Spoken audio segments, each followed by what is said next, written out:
राम जी नमस्कार।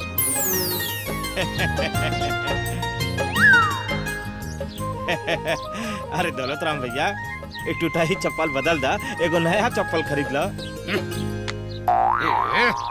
टूटा ही चप्पल 6 साल से पहना तानी, अभी 2-4 साल और ही चली। काहे खातिर नया चप्पल खरीदी? हम खाली नाम है का दौलत राम बानी। बुढ़ी बाबा दौलत के नाम पर एगो फूटी कौड़ी भी नहीं के। ये सब छोड़ो, ये बताओ जो कमा खातिर हम भेजले रही हूं भइल कि ना? अरे पानी वानी पियाइबा के खाली खुशखबरिये सुनबा? हां त एमे कौन बड़ बात बा? भइला बिया।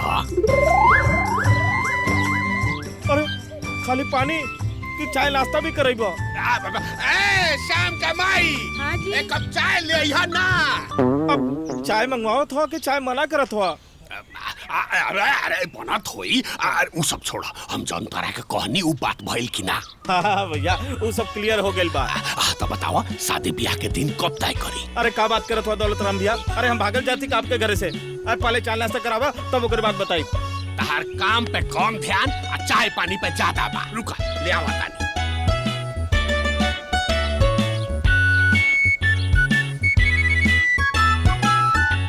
ए चायवा ना बनल का हो? अरे बन गई जी। इतना दाल मोट और बिस्कुट है भर भर के चाय। अरे तो मेहमान के आधा कप चाय थोड़े ना दिया जाला। खेत घर सब बिकवाता लेकिन ए बुढ़िया रख दे। अरे 2 महीना से रखल बा, मेरा आ गई।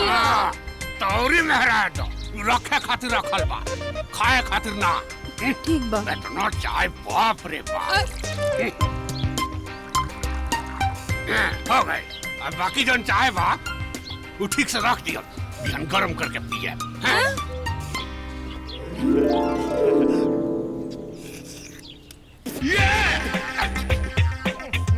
अरे चाय एकदम फीका बा, चाय में चीनी नहीं खे। अरे ज्यादा चीनी खा के शुगर के बीमारी से मरे के बका। हमरो तहार सेहत के चिंता बा। अब ये सब छोड़ो, अब काम के बात करो। काम भइल कि ना? हाँ काम के बात ई भइल कि लड़की वाले मान गइल बाड़े और दहेज के साथ साथ 5 लाख रुपया कैश हवे कैश। अरे अरे भिखारी है का? 5 लाख रुपया भीख में देता रहे? हम तारा से पहले ही सब बात साफ साफ क्लियर कर देले रहनी कि 11 लाख रुपया से 1 रुपया कम ना ले, और साथ में दहेज का सारा सामान ट्रक भर के। और टूटल खटिया देखा रहे? होने रख देखा ना ओकरा के बनवा दे ना नया खटिया लेता कि नया पलंग मिली बेटा के दहेज में तो शान से ओकरा पर सूता। अरे श्याम के माई अलगे अरमान पल्ले बाड़ी कि बेटा के दहेज में फ्रीज मिली तो फ्रीज का ठंडा पानी पिया। अब तू ही बताओ कि हम का करें? और न तो का कपड़ा धो धो हाथ पैर दुखाए लागल। कितना बार इनसे कहनी है, ए जी एगो वॉशिंग मशीन दिला ना दी, पर ई का कहलन जब बेटा के ब्याह होगी तब वॉशिंग मशीन आई, खरीदे की जरूरत ना बा। हाँ हमरो बड़ा मन करेला फिल्म देखे के। बाबूजी कहले हैं कि भैया के शादी में 36 इंच के टीवी आई तब देख लिहा। सुनला सब केहू का कोनो न कोनो अरमान बा, तो का करी? सबके अरमान पे पानी फेर। अरे टीवी फ्रिज कूलर अलमारी पलंग और सब कुछ मिलता। 11 लाख रुपया ज्यादा नहीं खे?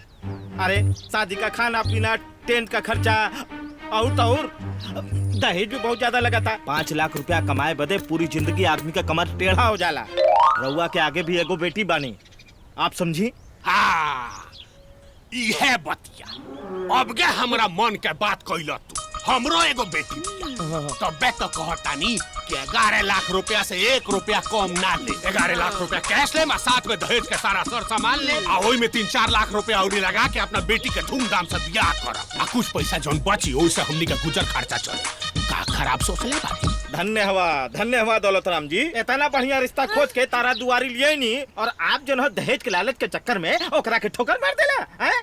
जा आपका लड़का पूरा जिंदगी भर रड़ुआ बन के घूमे, एक और रिश्ता न मिली। अरे ऐसा कैसा ना मिली? ना मिली। कहना से ना मिली। अरे हमार लड़का लाखों में एक बा, एक से एक लड़की वाला लोग घुटना पे चल के आई हमरा दुआरे। तू हो अपनी दोनों आँख से देखी। हमारा बात सुन ला, इस लड़का तार घोड़ा से नहीं गधा से आई, गधा से। तो हमरा बात सुन ला, इहो जान ला कि जब ले दौलत राम के 11 लाख रुपया नौकद दहेज का सारा सामान ना मिली तो अपना लड़का के दौलत राम घोड़ी ना चढ़े दी। तो ढूंढ लिया कौन लड़की आ कर लिया उनकर बिया आलू बड़का लड़का वाला। अरे तू गधा पे जेबा गधा पे हम जाता नहीं पड़ा। हाँ तो प्रणाम तोहरा भरोसा नहीं हाँ छी जा एगो मोटरसाइकिल में तो तेल भरवा कते होता ना होई तारा लगा बड़ा इला रिश्ता खोज के ले आवे वाला एक से एक जा जा जा जा अपने हाँ, घर जा। देख ले तोरे हाथ घर का रिश्ता कैसे तय होला। हम तो एक बात जाना तानी दुल्हन उहे जे धन ले आवे अरे हमार लड़का लाखों में एक बा। तू लाखों में ना करोड़ों में भाड़ा तोहरा जैसा आज्ञाकारी विद्यार्थी हम आज लेना देख ले। गुरुजी ये सब राउर दिहल शिक्षा का परिणाम है।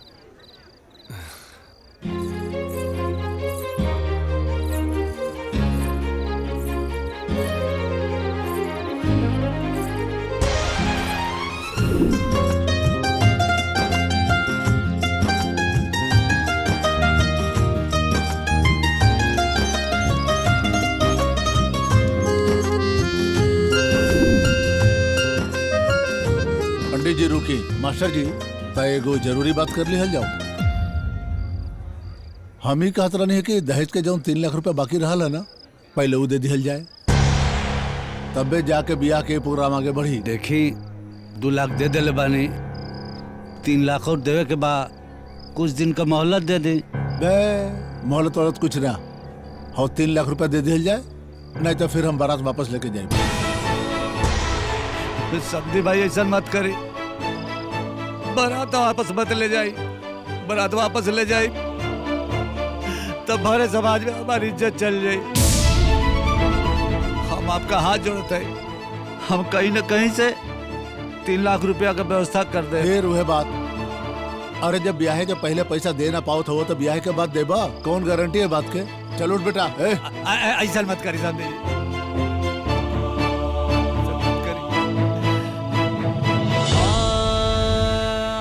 बाबूजी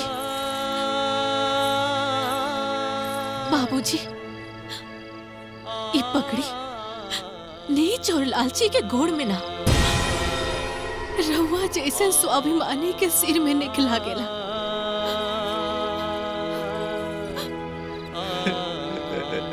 बाबूजी जेकर घर के खर्चा दहेज के पैसा से चले हम वो घर में बियाह ना करे बाबूजी। बेटी ई तू का कहता रू अगर बारात वापस चल जाई तोरी पर दाग लग जाई के करी तो से बियाह। बाबूजी हम बियाह ना करब हम जिंदगी भर रहुआ के सेवा करब बाबूजी। है 4 दिन का लड़की हमके खड़ा होकर बेइज्जत करती आ तो बहर की तरह खड़ा बड़ा चुपचाप चल। हाँ सब दीजिए ए भैया भैया भैया भैया पैसा आज ना तो काल मिलबे करी। हाँ? इतना सुंदर लड़की और संस्कारी लड़की तोहरा के ना मिली बियाह कर ला प्लीज।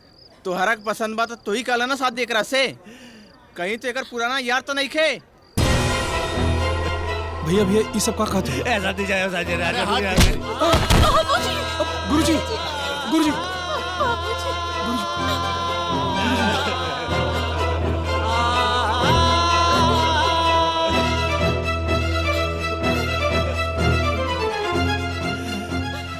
और सोचली कि अपने जीते जी अपने बेटी का घर संसार बसा दे लेकिन सब बर्बाद हो गए। हमारे समाज में हमारी इज्जत तार हो गए। गुरुजी गुरुजी रवा शिक्षित होके एक कैसे अशिक्षित वाली बात करते हैं। हम शिक्षित माने माली एगो लड़की का बाप भी माली बबुआ ए समाज में बेटी का बाप बैल बहुत बड़ा गुनाह बा।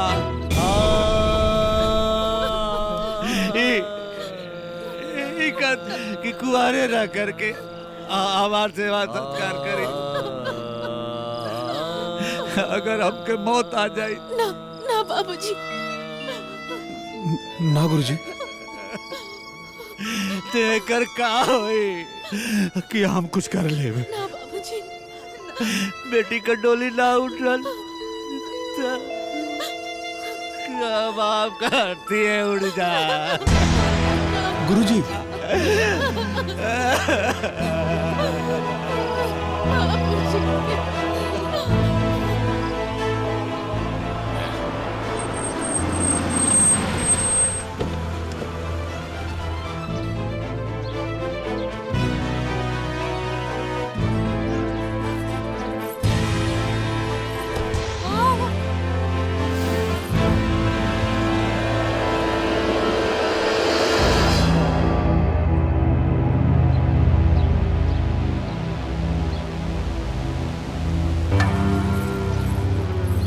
बाबूजी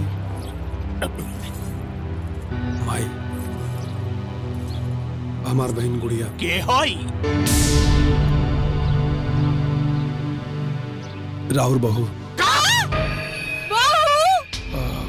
हम इनकरा से बियाह कर चुकल बानी बाबूजी।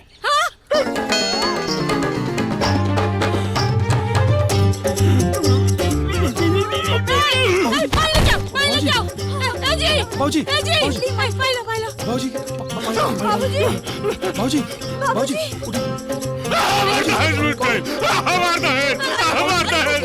दादा हम ही बियाह के नहीं मानत। बिना माई बाप के करो बियाह शादी होला। बाबूजी बात ऐसे न कि गुरुजी के मान सम्मान के खातिर अरे बाप रे। बियाह करे के पड़ गई। गुरुजी का मान सम्मान गई। हाँ। बिना दान दहेज के कोनो बियाह शादी होला। दुल्हन उहे कहाई जौन धन ले आई।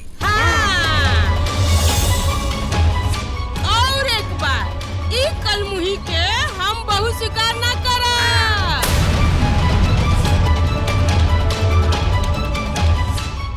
अग्नि के साक्षी मान के इनकरा के हम अपन पत्नी मान चुकल बानी। और पति का फर्ज होला अपन पत्नी के सुख दुख में साथ दिया।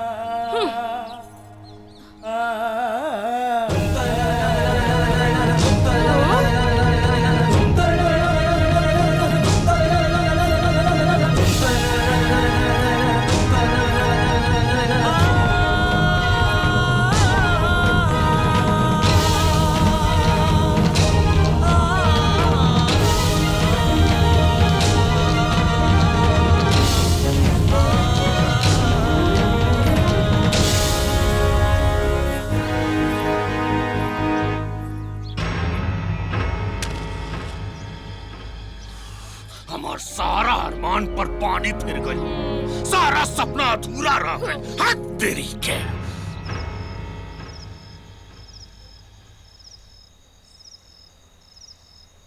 कविता आज जौन कुछ भी भइल ओकरा के दिल पे मत लिया तू। वो कहा है कि बिना बतौले अचानक से बियाह करके घरे आ गई नहीं। यही नाते परिवार वाले नाखुश हो गए ना। लेकिन तू चिंता मत कर, धीरे धीरे सब ठीक हो जाए। हम समझ रहल बानी जी। रउआ चिंता मत करी। वक्त के साथ साथ हम घर वालन के दिल जीत ले। हमरा के मालूम बा। एगो बात कहे के रह तोरा से। का कहे क्या? कॉलेज के टाइम से ही हम तोरा के पसंद करत रहनी। कबो हमार इतना हिम्मत ना भइल कि अपना मोहब्बत के तोहरा से इजहार कर सके। रउआ ही ना, हमहू रउआ के पसंद करत रहनी हा। बाकी बाबूजी के मान सम्मान पर ठेस ना पहुंचे, यही खातिर अपना प्यार के हम दिल में ही दबा के रखनी। पर हमने के प्यार पवित्र रहे, यही से भगवान हमने के मिला दिले। कौनो बात ना, बातचीत ही करल जाए कि कुछ और भी करल जाए। वैसे अब तो तोहरा के हमरे से शर्माए के ना चाहिए।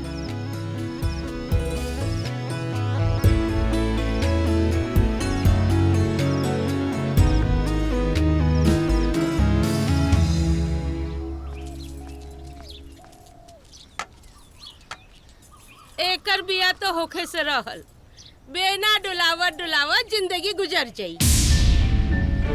का सोचले रहनी कि कूलर में बैठ के नाश्ता करब।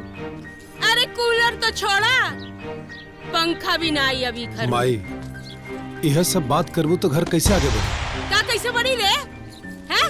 जोन तबाही ते कैले बड़े, उसे तो हमनी के सपना में पूरा पानी फिर गई। अरे जोन होके करा हो गई, आगे सब बढ़िया हो जाए।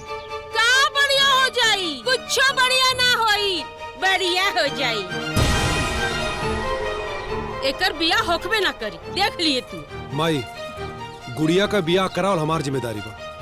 उ हमार बहन बिया, ओकर बियाह हम धूमधाम से कराई।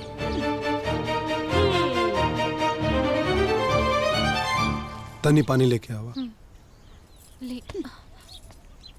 बाप रे बाप, पानी पिया, नल के पानी पिया, काहे कि फ्रिज के ठंडा ठंडा पानी नसीब में नहीं खे।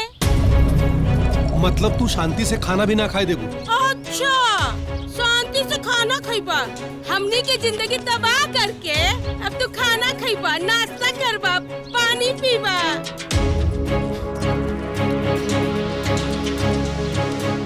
अरे काहे उठ गइला? करा नाश्ता। हमार बेटी घर में बैठ गई और इनके पानी और नाश्ता के पड़ल बा। ला, हो गइलन गुस्सा तो होत रहा गुस्सा। हमार बेटी के बियाह ना हुई तो हमके गुस्सा ना आई का? हमके तबाह करके चल गइलन गुस्सा। ए जी नाश्ता करके जाई ना। का नाश्ता करी? जब देखा चौ चौ चौ चौ। माई के कुछ भी बोला तो करा के सुन ही के ना। हो गई नाश्ता हमार। ए जी माई के बात के बुरा मत मानी, नाश्ता करके जाई ना। जायदा तू परेशान मत होगा, हम आके खा ले।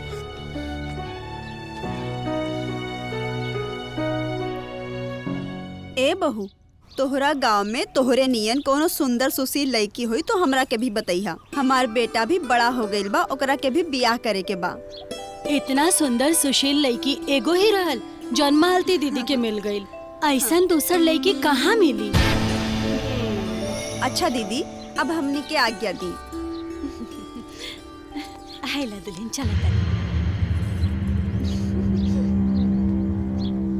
ई नेग रखला आ खूब खुश रहा, ठीक बा?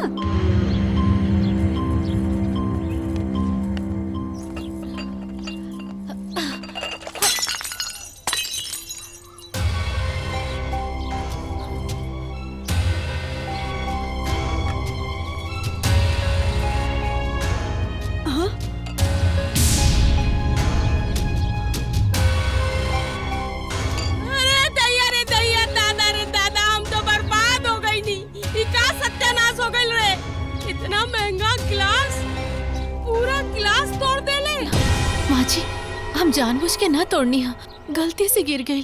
अरे भिखारी के औलाद, खुद तो खाली हाथ लटकैले आ गईलू, ऊपर से हमार सेट के गिलास तोड़ देलू और कहत बाड़ू गलती से हो गईलो। माँ जी, हाँ। रउआ ये पैसा रख ली और रउआ ये पैसा से नया सेट मंगवा ली। वाह, हमार नाता रिश्तेदार के दियल पैसा से पैसा के गर्मी दिखा रहल बाड़ू हैं? हमके नया गिलास नहीं, इहे गिलास चाहिए, इहे गिलास जोड़ के। माई, भला ही टूटल गिलास के हम कैसे जोड़ सकी? हमके ना पता, हमके यह चाहिए बस, यही जोड़ के दा। अरे भाई, ये शीशा के गिलास हवे, कैसे जुड़ी है? एक कलमुही, यह गिलास जोड़ के दे दे। माई, मत पकड़ी, बहुत दर्द होता। दर्द होत बा? अरे बाप रे बाप, तो पहले काहे ना सोच लूं? हाँ, ऐसे हमके भी बहुत दर्द होता। गिलास जोड़ के दे।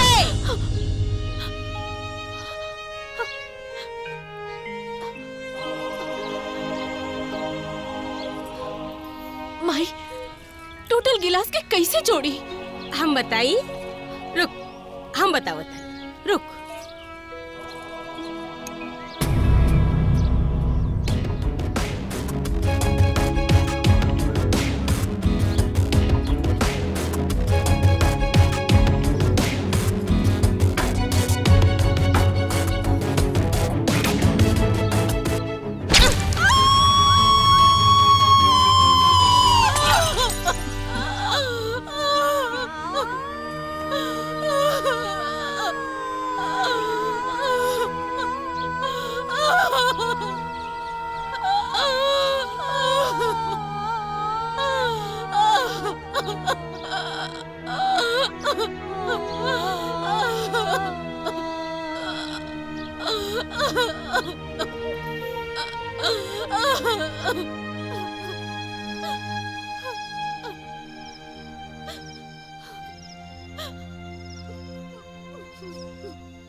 आज बड़ा जल्दी नींद आ गई। अरे ई का भाई, ई हाथ में पट्टी काहे बांधल है? ओ कुछ ना जी, ओ तरकारी काटत रहनी था, हाथ कट गई, ऐसे पट्टी बांध ले बानी। वो सब ठीक है, लेकिन तुहार चेहरा तो पूरा रोवल जैसन लगत है। बोला। ए जी, मार लगी, खून बही, आँख से आंसू ना निकली। अरे इमन रोत कहाँ हो? अरे खाना वाना बनौले में से छोट मोट चोट लग जाला है ना।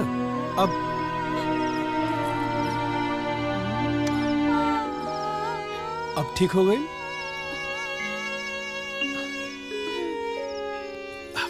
खाना वाना खैलू है? रउआ के खेला से पहले हम कैसे खा सकीला जी? अच्छा ठीक, तू जाके खाना लगावा, हम कपड़ा बदल के आवत हैं। ठीक बाजी।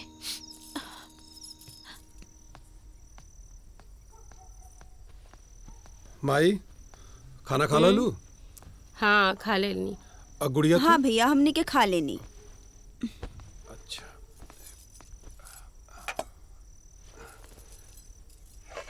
आवा तू बैठा, साथे खाना खा ला। बैठा, सोचत का हो? बैठा, हम कहते आवा खा ला। देखा, आवा बैठा। ना जी, रवा खा ली, हम बाद में खा लेब ना। बैठा, कविता हम कहता नहीं। बैठा। पत्नी के ही हक ना होला पति के सेवा करे के। पत्नी के प्रति कुछ पति का भी अधिकार होखेला। हाँ, चला मुंह खोला, ला खा ला। बेटा तोरा के तो सब के ध्यान बा, बाकी माई के ध्यान नहीं। माई के खांसी होत बा, माई के दवाई खत्म हो गई बा, एकर ध्यान त ना बा। अरे माई दवाई ले आयल है, वो बैग में रख ले। कविता जा बैग में से दवाई ले आवा। जी।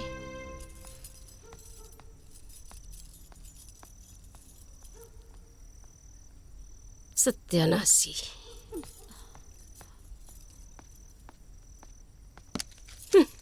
आवा तू खा ला, आवा।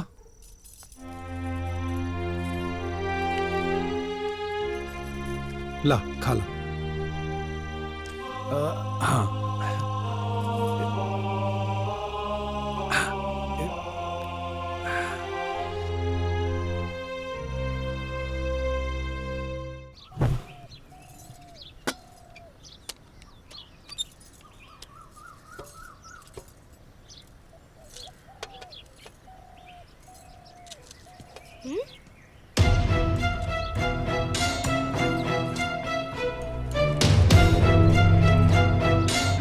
गैस के सिलेंडर भरावे में 1000 रुपया से भी ज्यादा लागेला, और तू गैस पे खाना बनावत ताड़ी। खत्म कर दा गैस।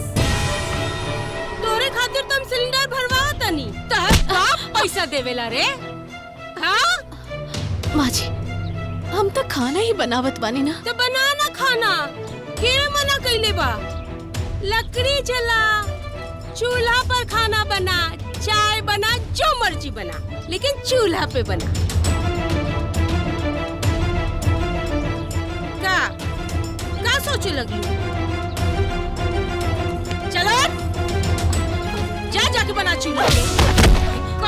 बाप के औलाद गैस में खाना बने। बाप पैसा भेजले बाड़े, कल मुही कमा के लिए आई बड़ी।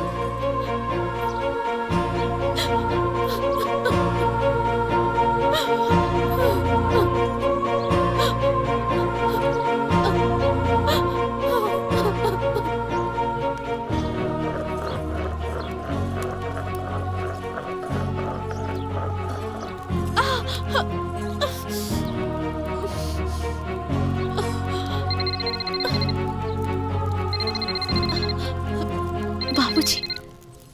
हेलो। प्रणाम बाबूजी। खुश रहा बेटी, कैसन बाड़ू? एकदम ठीक बानी बाबूजी। अच्छा बानी बिटिया। रहुआ कैसन बानी? और घर में सास ससुर ननद अब बबुआ कैसन बाना? सब लोग बहुत अच्छा बाड़े बाबूजी। सब लोग हमार बहुत ख्याल रखेले और बहुत माने ले हमरा के। अरे दूध उबल गई, सारा दूध गिर गई रे। अरे सत्यानाशी। अरे अरे अरे कलमुही, और ध्यान कहाँ बा? अबे तो सारा दूध उबल गई रहा। अरे कौनो लूर सीख के नाइल बड़ी करे अपने घर से, कौनो लूर सीख के नाइल बड़ी करे। अब भाई तो सारा दूध बह जात ना, फुल दूध बह जात ना कलमुही। चूल्हे पर हम पहली बार खाना बनावत हनी, ऐसे आग के अंदाज हम समझ न पानी। अरे बाप रे बाप, वो भिखारी बाप एगो जोड़ा में बेच देलस और बेटी के बाप महाराजा वाला आग के अंदाज ना मिलेल। चल अंदाज तो हम तोरा के सिखाई। रुक।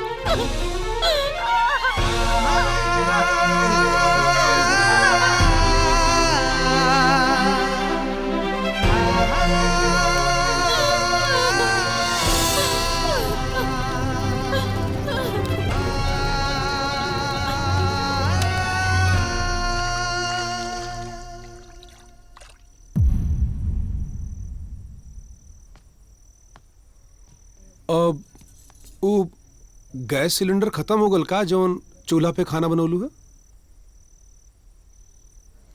सिलेंडर बाजी, लेकिन सिलेंडर बहुत महंगा हो गइल बा ना, यही से हम सोचनी सिलेंडर बचा ली एन मौका पर काम दी। और वैसे भी हमार आदत बा चूल्हा पर खाना बनावे के।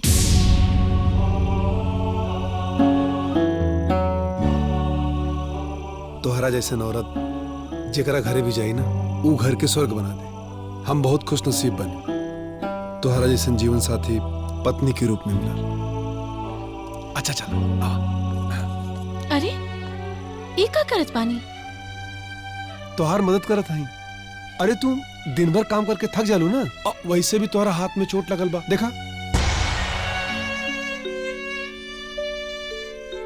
ई का ई तोहार अंगुरी कैसे जर गइल बा? हाँ? उ का है ना, हमरा के चूल्हा पर खाना बनावे की आदत नहीं खे।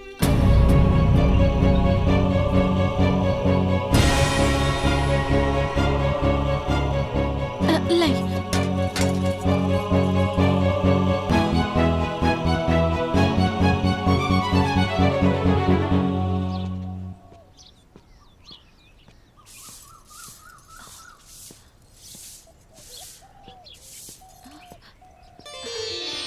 बाबूजी।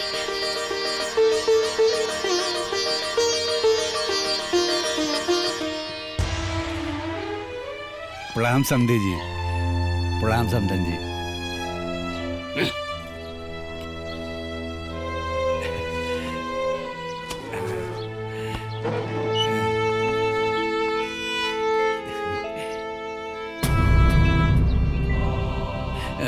समधी जी का हाल चाल बा?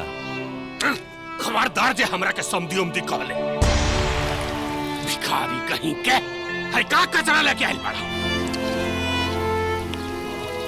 है अबाड़ कबाड़ उठाओ और निकल यहाँ से। समधी जी बिटिया के घरे खाली हाथ ना न जाए के। बिटिया के यहाँ खाली हाथ ना जाए के ये याद बा। अब बिटिया के पैदा कैले के बाद ओकरा बियाह में दानो दहेज दोहल जाला ई याद नहीं के। खबरदार जे हमरा के समधी उमदी कहले भिख मांगना कहीं के।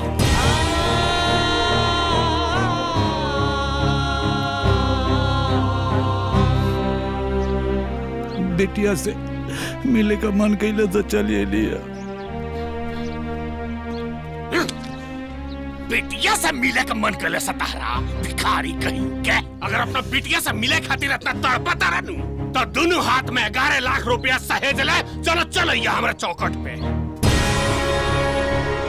और ओकरा पीछे पीछे ट्रैक्टर पे कूलर, फ्रिज, वॉशिंग मशीन, सारा सर सामान एगो मोटरसाइकिल लद लेके आ जाइए।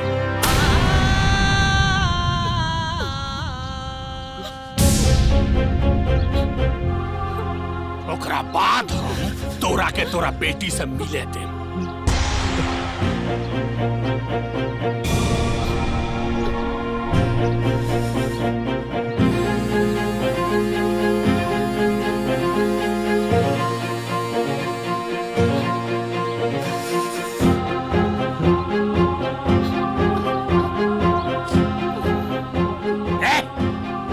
भिखारी तोरा सुनात नहीं खे? बाबूजी चलो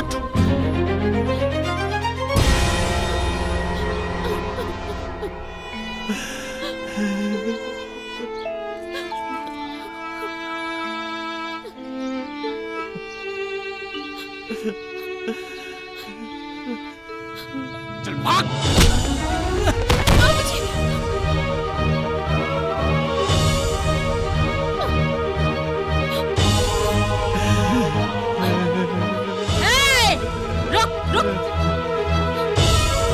भाई अपन घटिया कपड़ा और सड़ा मिठाई लेके जाओ।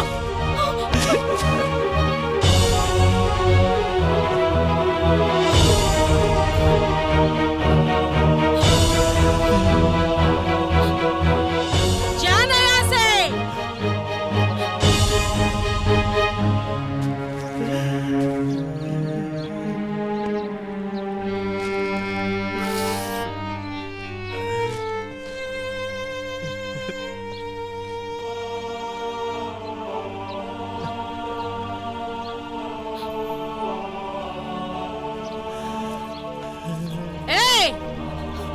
पापड़, मिक्सचर, बिस्कुट ट्रे में सजा के केकरे खातिर लेके आइल बड़ी? भिखारी बाप खातिर।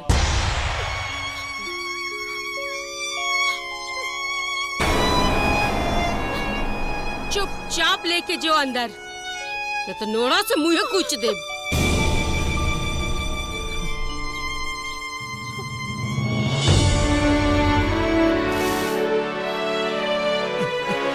अब कल मुंह देखा था, निकलना कि ना?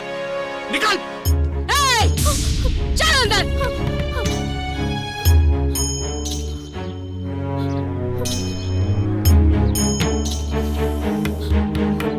चल अंदर।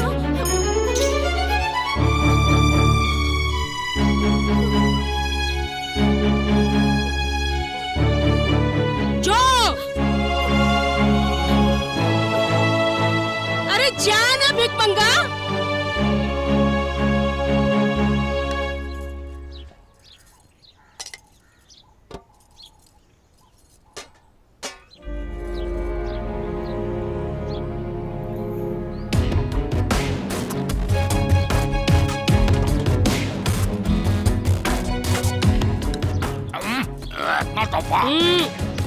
काबा ना खइबा तो कल मुइया पूरा खा जाए। चल खो खा चुपचाप। कैसे खइयन अब हमऊ दिखत है। हमार बेटा के फंसा के बिया।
रउआ इतना रात के केल काहे ठोकतानी जी?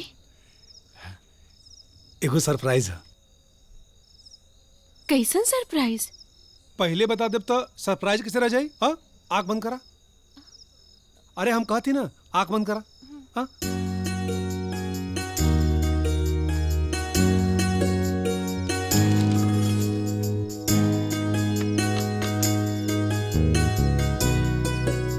आँख खोला।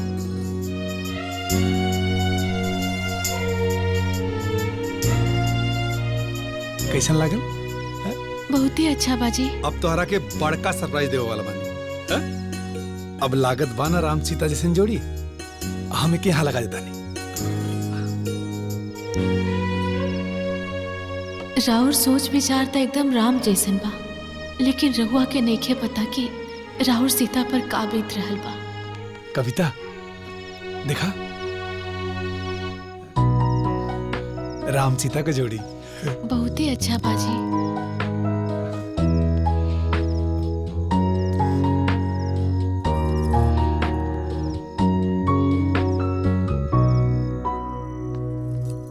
ए जी, ई इतना ढीठ बिया कि यहाँ से भगतो नहीं खे।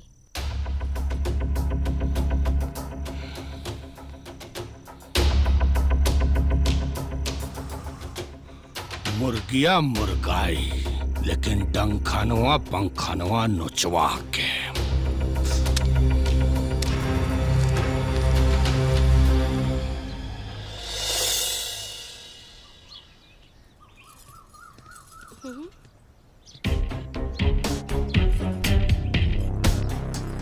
का हो, का ताकत बड़ू? माई, हम 3-4 दिन से देख रहल बानी कि रउआ लोग खाना ज्यादा ले लेके फेंक देत बानी। अरे खाना थरिया में इहे से ज्यादा लियल जाला कि ताकि बाचल खाना गाय गोरु खा सके। दूध चाय पिए में तो बड़ा मजा आवेला, तो गाय गोरु खाई तबे ना दूध दी। माई, गाय के भी खाना देवल जरूरी बा, लेकिन एकर मतलब ही नहीं खे कि हमहू भूखा रही। माई, हम पानी पी पी के अपन पेट भर रहल बानी, हमरो के भूख लागल बा। तोरा के खाना चाहिए? रुक, हम अभी तोरा के खाना खिलावतन।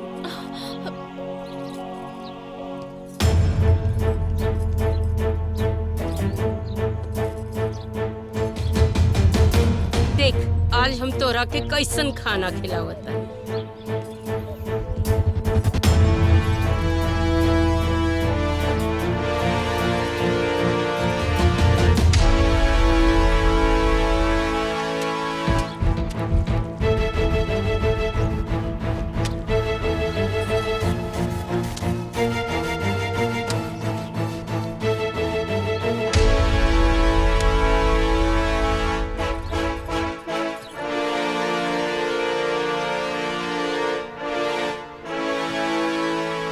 देखा हम तोरे खातिर कितना अच्छा खाना ले आइल बानी।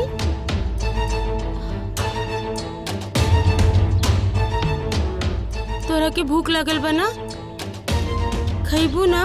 माई, रोह पागल हो गइल बानी का? हम ही खाई?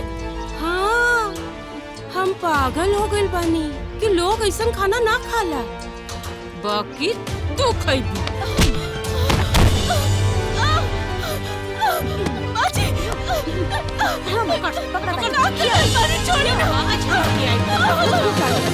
बढ़िया खाना आज किया।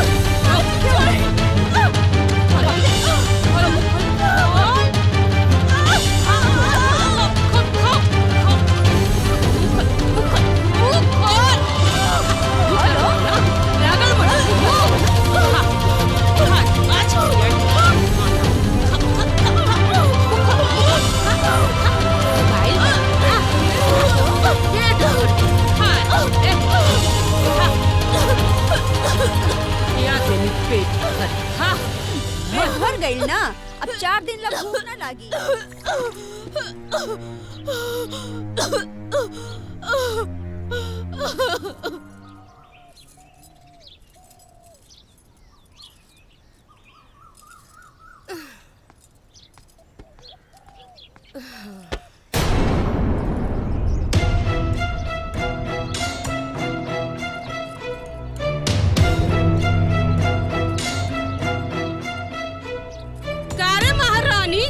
ही घर के सब काम पड़ल बा और ते यहाँ सजे सबरे के सामान फैला के रखले बड़े लाली पाउडर लगावत रे लाली पाउडर लाली लिपस्टिक तोरो तो आज तोर सजल सबन निकालत सजाई घूम चलतिया छाती में सजाई और लिपस्टिक दिमाग खराब करके रख ले बिया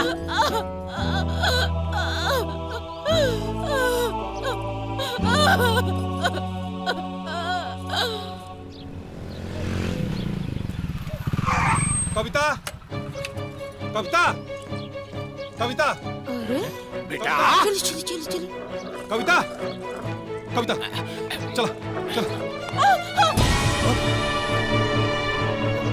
ये घर में ना रहे चला निकला अरे का भइल काहे घर छोड़ के जाता हमारा माई के भरपूर दहेज ना मिला यही नाते इनकरा साथे ही मारपीट करते हैं तू खुद देख ला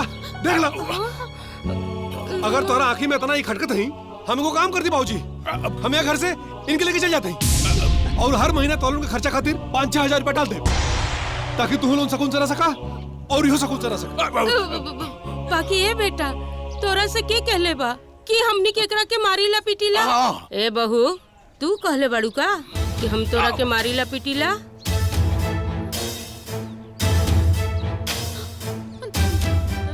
ना माजी माजी सही कहत बाड़ी हमरा के केहू मारे पिटेला ना बल्कि हमरा तो सब जने प्यार करेला माजी चुप करा तू माई यह घर में सब ठीक हो जाए यही नाते ये झूठ पे झूठ बोलत है यही नाते चुपचाप ये तोहार जुल्म साथ है अरे हमरा के तो पता भी ना चलत और ये घुट घुट के मर जाती अगर हम यह घर में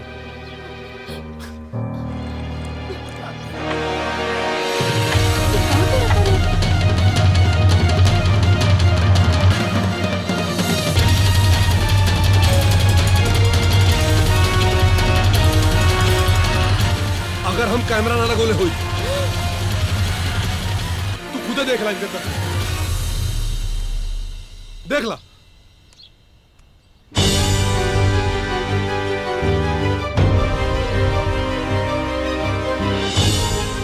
देख ला हमनी के घर में ना रह चला निकला रुको माई बाप के बेसहारा छोड़ के मत जा अरे बुढ़ावती में हमने का अकेला मत छोड़ा बबुआ अरे हमरा आरती का कांदा के दी ई तो मूर्ख बिया मन करता है कि चपला इतना सुंदर और संस्कारी बहू मिलल बिया आ इनके टीवी फ्रिज और वॉशिंग मशीन के शौक छड़ल बा एगो बात कान खोल के सुन लो अगर आज के बाद अगर तन को आंख उठा कर देख लू हमरा बहू के तरह एको शब्द बोल लू तो हमरा से बुरा केहू ना हुई चपले मारब तोहरा के बहुरिया अरे समझावा ना हमरा बबुआ के केहू तरह मना लो घर छोड़ के मत जा लगी घर छोड़ के मत जा लगी बाबूजी के समझाई ना ई का कर रहल बाड़े बाप का बेसहारा छोड़ के मत जा केकरा घर में झगड़ा ना होखेला समझाई ना उठाई ना बाबूजी के बात भी ना बनिया लू हमरा लाश पर से होके जा बका रे बाप के छोड़ के मत जा लगी जी सुनी हमारी इकलौता लड़का हमारा के छोड़ के चल जाई हम कैसे जिया वो दादा ए जी का करत हई रउआ हम पे चप्पल उठैनी हम तो कुछ ना समझ पाऊनी ए जी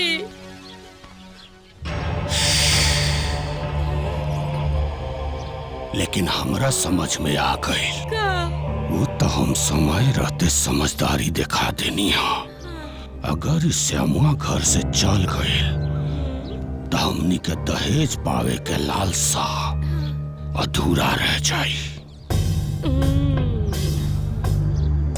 बाकी ए जी ई कल मुही तो घर से जैते नहीं खे तो शादी कैसे होगी अभी एक सेवा देवी के जैसन करा लगिन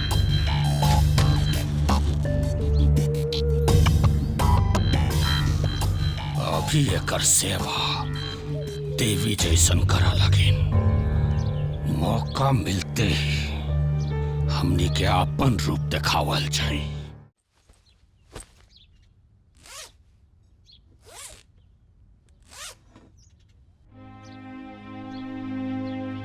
का भाई इतना उदास काहे हो? ना जी कुछो ना। रहुआ ऐसन का सोचत बानी? पहली बात तू हमरा से झूठ मत बोलल करा। देखा तुहार उदासी तोहरा आंख में साफ दिखता। बतावा का बात? रहुआ आज जात बानी यही से मन उदास बाजी। देखा कविता, हमारा घरे अले 6-7 महीना से ऊपर हो गई। काहे से कि घरे काफी दिन हो गई और अब हमनी के जिम्मेदारी भी बढ़ गई बा। अब हमनी के 2 से 3 होके वाला बने जा और अब तो हम टेंशन फ्री हो गए बानी। काहे से कि माई बाबूजी और गुड़िया भी तोरा से इतना प्यार करे लागल बा। हम बड़ी भाग्यशाली बानी जी कि हमारे घर में बियाह भइल बा। सास के रूप में माई मिलल बाड़ी और ननद के रूप में बहन के प्यार मिलत बा। अब तू अपन आंसू पोंछला, हम चलत आनी, ठीक है? छोड़ा हम ले ले। चला बबुआ संभाल के जाइयो। हाँ, खाना पीने पर ध्यान दियो और तनको चिंता मत करियो। हमनी के पानी जानू गड़िया कितना भाड़ा में मंगवाला? बाबूजी 600 रुपया स्टेशन तक छोड़ दी। जी यात्रा जी यात्रा। खुश रहा खुश रहा।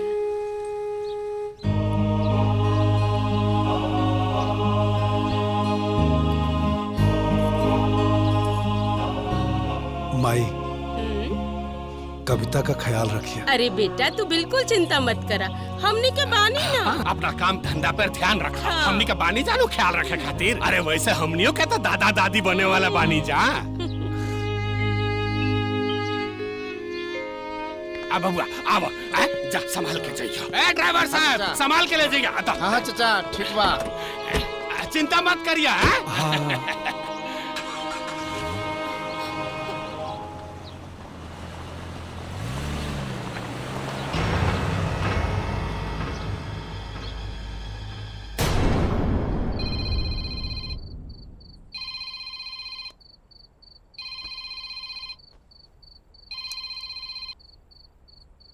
हाँ कविता। हाँ जी प्रणाम। प्रणाम।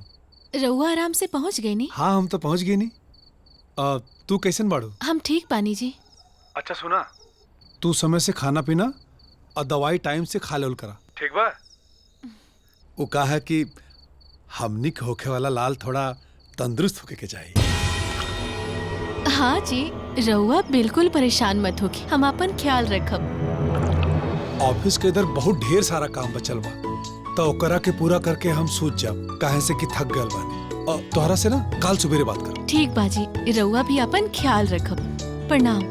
प्रणाम।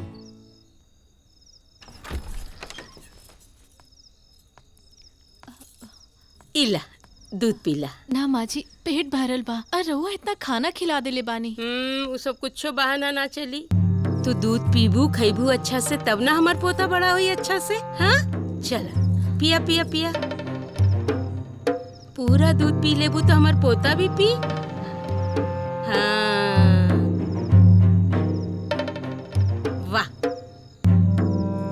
ये हमारा अच्छा बच्चा वाला काम भइल ना। चल सुच आराम करा, हम सब काम कर ले। चादर उड़ा दी? ना माँ जी। चल सो जा।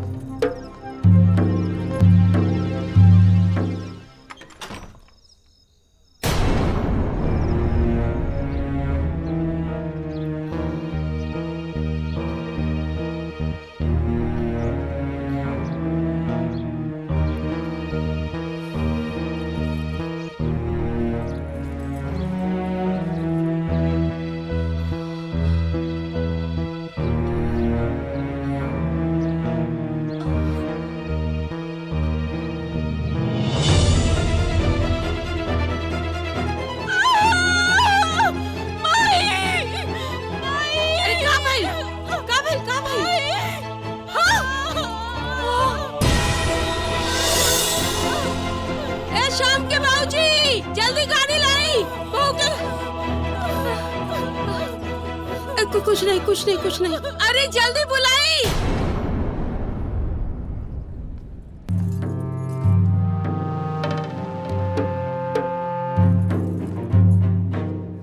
का?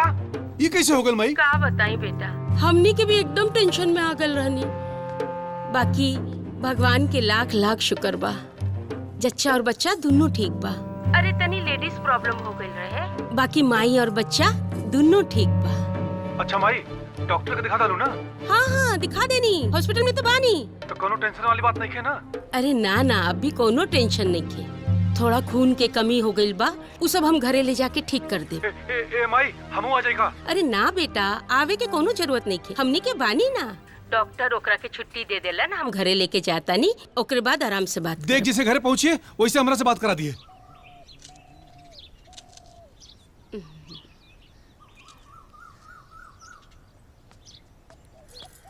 खाला खाला खाला खा भौजी। हाँ, बहुत बढ़िया। यही तरह बढ़िया से होकर खाल पियल पर ध्यान देहल करा लगिन। आ सुन, अपना भौजी के टाइम टू टाइम दवाई दिहल करी। ठीक बा बाबूजी। ए जी, एकरा के फल खियावत तनी, ओकरा बाद सारा दवाई लेके बैठल बानी, बारी बारी सब खिया दे। ली भौजी दूध पी ली।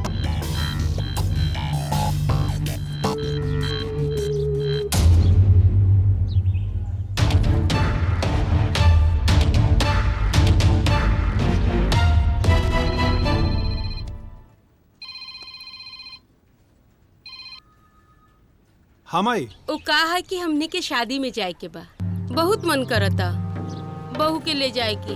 बाकी ओके तबीयत ठीक ना है ना, बहुत कमजोर हो गई बिया। हाँ तो माई सही कहा था ना, और वैसे भी उनका तबीयत खराब है। अब उनके घरे रह के आराम करे के चाहिए। तू लोगों ने वो काम करा, तू लोगों जा, ठीक है? और उनके घरे में रहता। अच्छा ठीक बा बेटा, ठीक।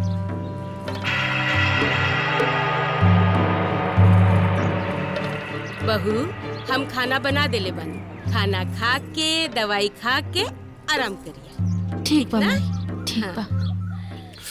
बहू, अपन तबीयत के ध्यान रखिए। हाँ ठीक बा बाबूजी।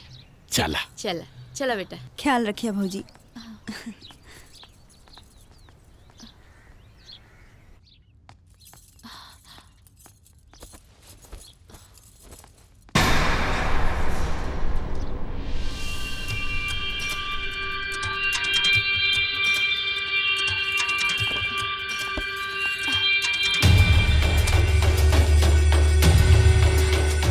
दवाई?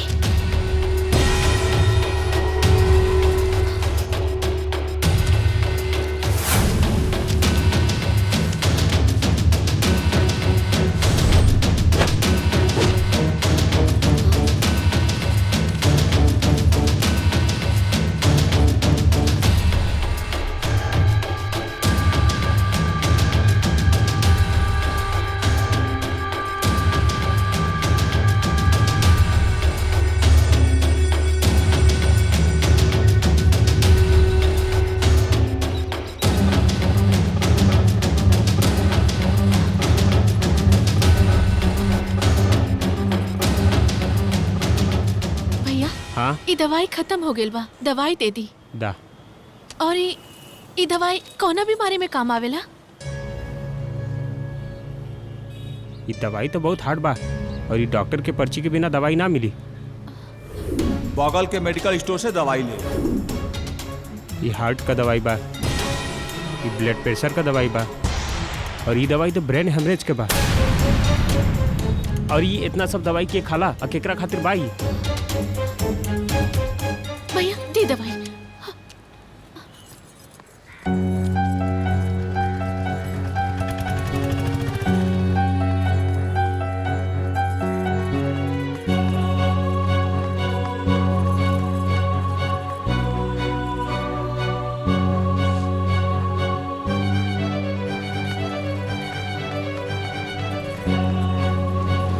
भैया भैया भैया रुकिए। ई डॉक्टर साहब कब आई है? डॉक्टर? कौन डॉक्टर? यहाँ कोनो डॉक्टर नहीं खे रहे ले। अब घबराए कोनो जरूरत नहीं के, हम कुछ दवाई लिख देता नहीं। अरे भैया हमार दवाई यही जगह से चलत रहे। मैडम जी, ई 3-4 साल से बंद पड़ल बा शटर, कोई डॉक्टर उक्टर न रहेला यहाँ।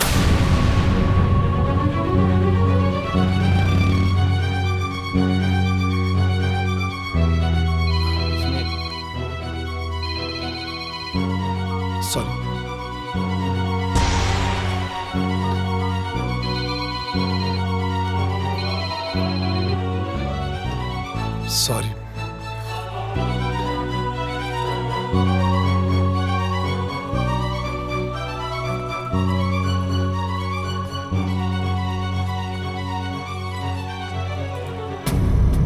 डॉक्टर साहब, हम रहुआ के कहाँ कहाँ ने खोजनी, रहुआ के क्लिनिक पे भी गई नी, पता चलल वहाँ क्लिनिक तक कबो रहबे न कइल। काहे खातिर खोजत रहलू? रहुआ जो दवाई दिले बानी वो कौना बीमारी में काम आवेला? कौन दवाई? हम अभी लेके आवत बानी।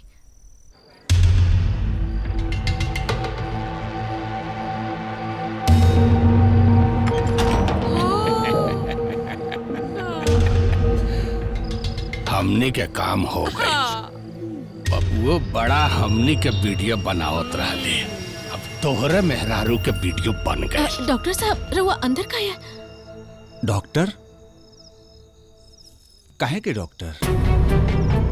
हम तो तोहार दीवाना है, दीवाना।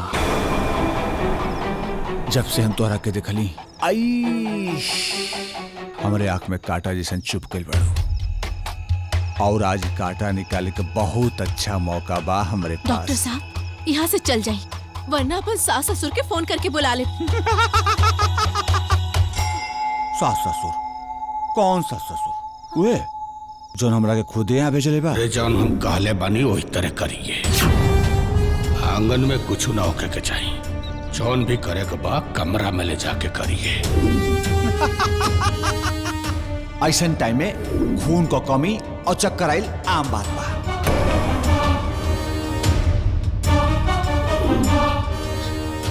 दुनिया में आने से पहले ही तुम लोग हमारे बच्चा के मारे के चाहता रहा।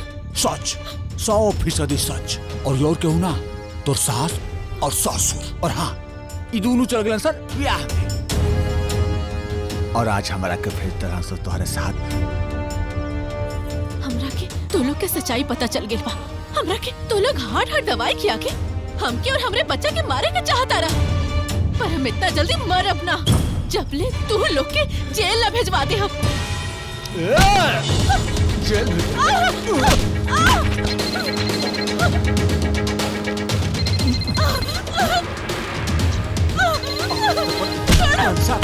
पूरा आए कि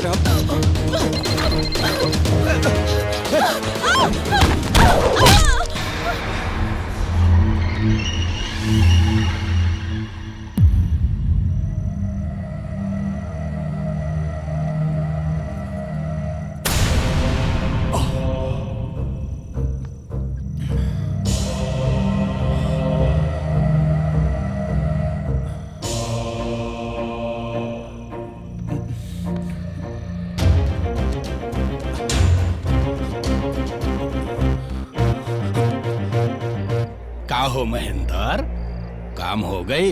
अरे पहले हमार बात सुना, तो हर बहू के सब कुछ पता चल गई बा। फिलहाल तब बेहोश पिया, फटाफट आ जा, न तो हम इनका जेल के चक्की पीछे के पड़े।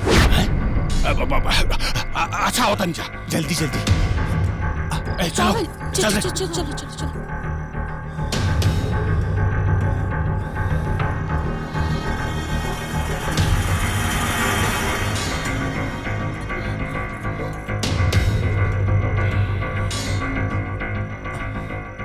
देखला से कुछ ना होई। ऐसे सोची ना कुछ।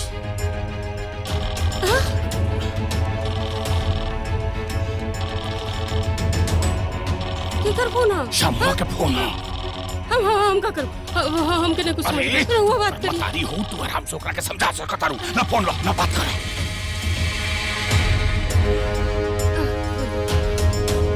बाकी अभी का करे के बस सोचे ना तो कर फोन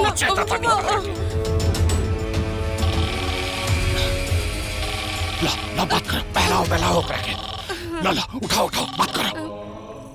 हेलो माई, तू लोग शादी में हुआ कि घरे पहुंच गए? हमने के तो शादी में बानी, अभी थोड़ा देर में घरे जाए वाला बानी। अरे माई वो कहान है कि आज हम सुबेरे से अपने बड़े साहब के साथ रहनी तो काफी व्यस्त रहनी, तो यही नाते कविता का फोन ना उठानी, और फिर जब फ्री बहनी तो उनका फोन करती है फोन ना उठाओ थे। अरे बेटा तू तो जाना तरह ना ओकर तबीयत खराब बा, फोन चार्जिंग में लगा के सूत गई हुई। अब घरे जाके बात करा दे, है ना? हाँ ठीक है ठीक है। हाँ ठीक है। अरे केहू बोली का कह जाओ। हाँ। जौन काम 15 दिन महीना में करे के प्लान रहा हमनी के, आज के आज अब ये करे के पड़ी।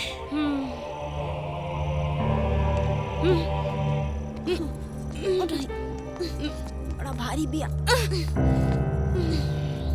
उठाओ ठोकस के।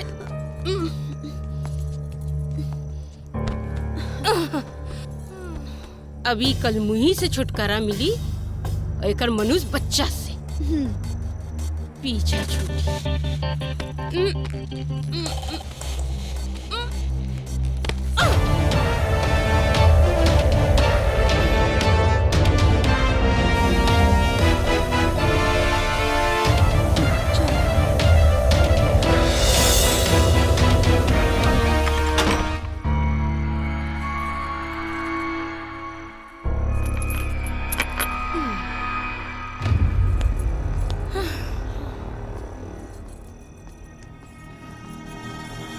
हो गई।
चाइना।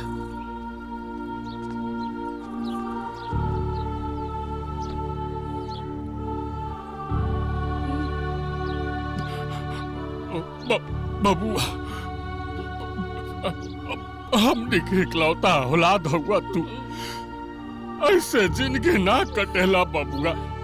देखा तू जेकरा याद में खायल पियल छोड़ देले बाड़ा, जेकरा याद में तू दिन रात रोआ तारा के रोत देख के हमरे के करेजा फाटा था।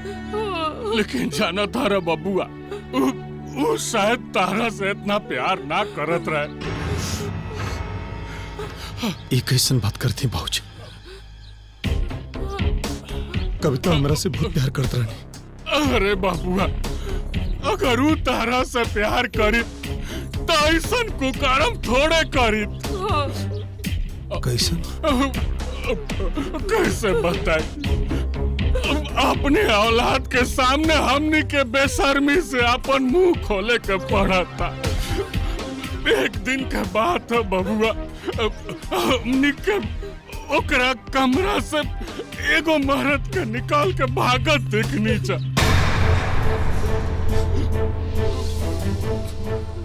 बाबूजी वो लड़का के रहल?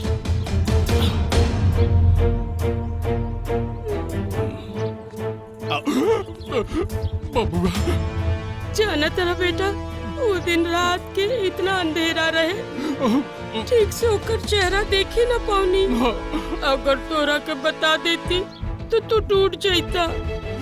बहू से कहती तो पलट जाती। यही से जब शादी में जात रहनी जा, छुपा के कैमरा लगा के चल गई नी। और ओकर बाद जब देखनी, हमके हमार आँख में विश्वास ना भइल। हम तो शर्म से ही धरती पे खड़ा गई। ऐसन का बबुआ तारा के बतावे में इतना शर्म आवता, तारा के दिखावे के हिम्मत नहीं के हो। ऐसन का है बाबूजी जोन हमरा के ना दिखा सकला लोगन। ठीक बा, अब तू इतना जिद करा तारा तो ला खुदे के आँख से देख ला।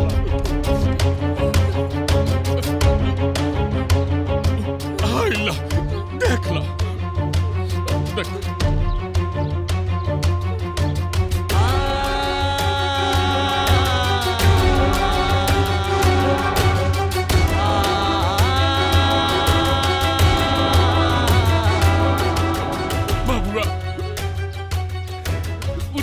हमने के कैमरा ठीक से ना लगाओ नीचा, ओकर शकल ठीक से नजर ना आइल हमनी के, ना तो अगर चील ले रहती नु तो कहीं से खोज के ओकर गर्दन ये दबा देती। हाँ एकदम सही कहा।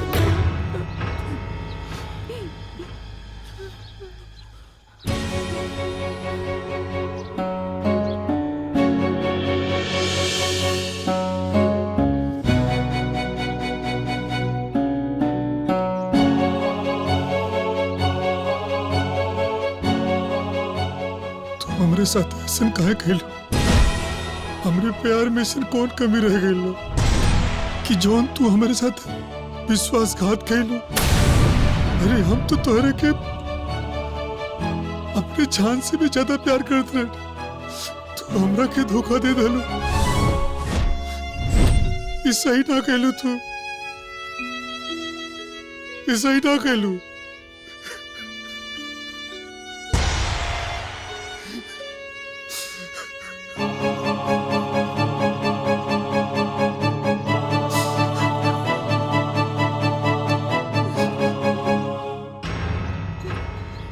ऐसे मत रो बेटा, ऐसन फूट फूट के रोबे तो तोर माई के कलेजा पे का बीती।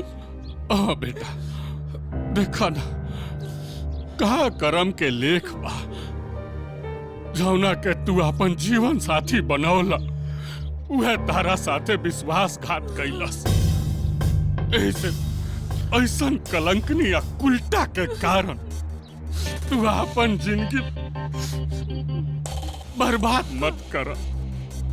तारा के हालत में हमने के न खींचा देख सकत। आखिर तार माई बाप भाई जा, एगो बाप होके तारा सामने हाथ जोड़ता नहीं बेटा। ऐसे जिंदगी के तबाह मत कर, दूसर बियाह कर ला, तारा के हमार कसम। हाँ बेटा, बाबूजी सही कहा था हुए, एगो माई बापू के अरमान होला, ओकर औलाद ओकर जीते जी खुशहाल रहे।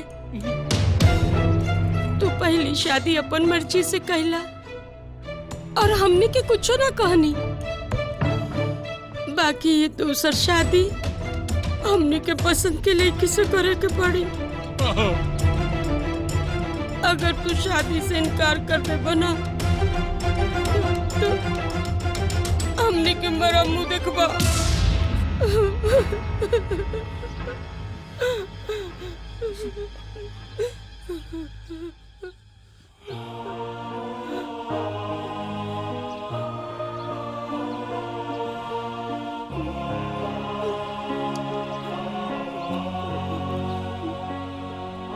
हम शादी करे खातिर तैयार बानी। श्याम बेटा, हमनी के बहुत खुश बानी जा। जुग जुग जिया बेटा, जुग जुग जिया। खुश रहा बेटा, चलिए खुश रहा बेटा। जहाँ बैल बकरे बिकते थे, दुल्हा अब तो बिकाता। पैसा के बलि बेदियों पर बेटी के काटल जाता। हीरा मोती रतन लाए, बेटी सब कुछ नंबर 1 लाए। बेटा वाला सोचेला कि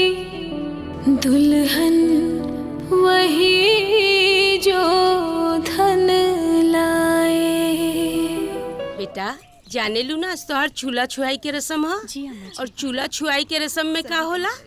मीठा बनेला। त खीर बना दिया। हाँ? अरे मीठा से याद आइल, आज शाम लखनऊ जाता रे, उनकर खातिर भी मीठा बना दिया।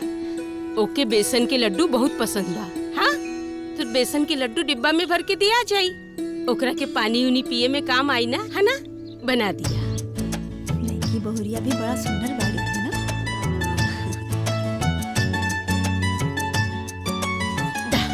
सही कहा तनी दीदी। बहू अब चूल्हा जलावा।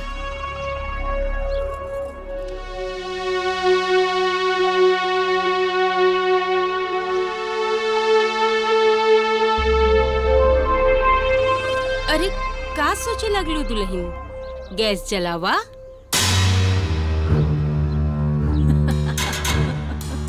का भाई? अम्मा जी हाँ अगर गैस जलाई ऐसन त ना होखी ना कि हमरा के बेरउआ जला के मारते।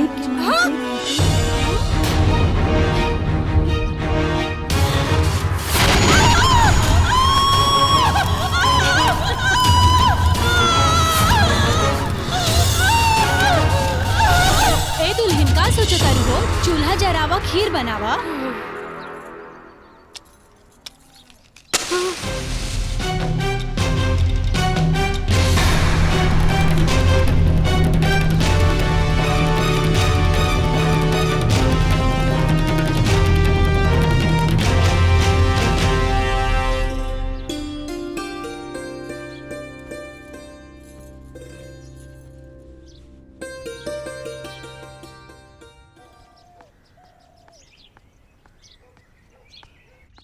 भौजी चाय। ई फोटो यहाँ कैसे आयल? ठीक बा, हम निकाल देता नहीं। खबरदार, छोड़ा। जेकर जहाँ जगह होखेला ओही जाऊ होके के चाहिए, समझ लो। और ई फोटो दोबारा यहाँ से निकाले की कोशिश भी मत करिहा। जा यहाँ से। ठीक बा, जा।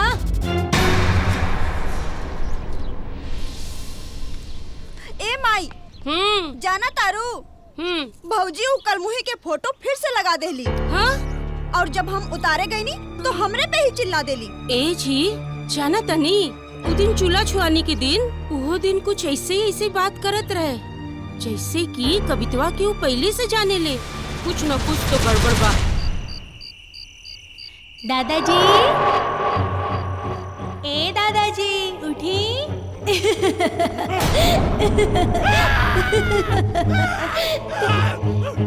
दादाजी हमरे पास आवा, जल्दी से आवा। आवा दादाजी, आवा आवा आवा।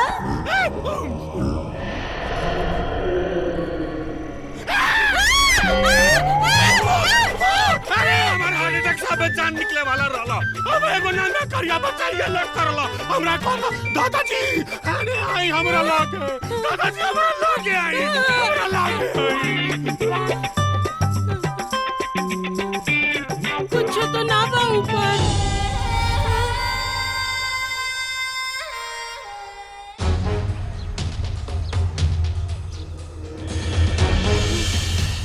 ए बहू जायदा, हम नया मंगवा दे ना। हाँ? हमरा के इहे ग्लास चाहिए। हमके नया गिलास नहीं, इहे गिलास चाहिए। कहे कि हमें ग्लास बहुत पसंद से खरीद ले रहनी है। अभी ग्लास जोड़ दा। टूटल गिलास कैसे जुड़ी? कैसे जुड़ी? कैसे जुड़ी? कैसे जोड़ल जाला? भुला गई का? टूटल गिलास के कैसे जोड़ी? हम बताई। जैसे तू लोग कविता से जुड़वैले रहलो ना, याद पाना?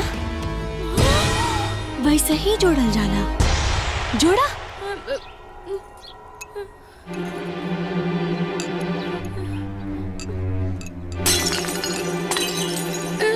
ना जोड़त बा बहू, कैसे जोड़ी? ना नहीं जोड़ा था। ना ना ना जोड़ा था।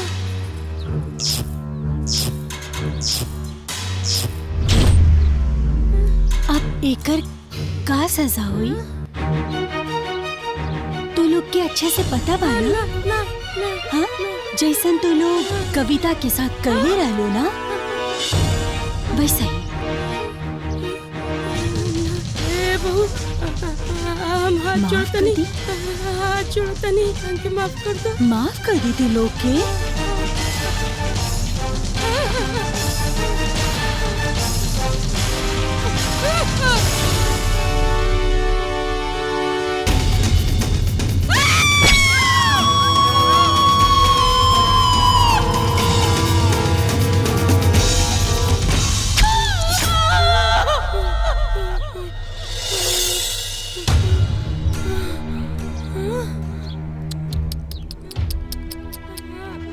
तोहरा के इतना दर्द होता, ना लगला पे इतना दर्द होता, तब बतावा बेचारी कविता के कितना दर्द भइल होई।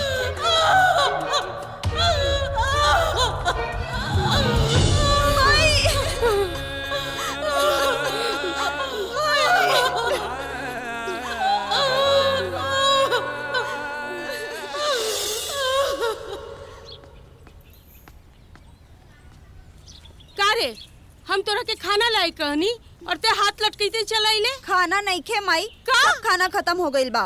खत्म हो गइल बा? तब का?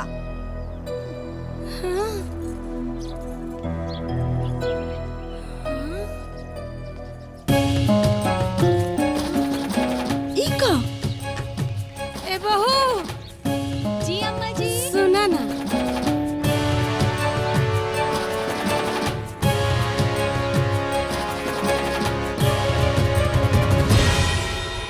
के भुकाइल बनी जा और तू कुल खाना गाय गोरू के खियावत हूँ। जा फिर से खाना बनावा, भूख लागल बा। छोड़ दो।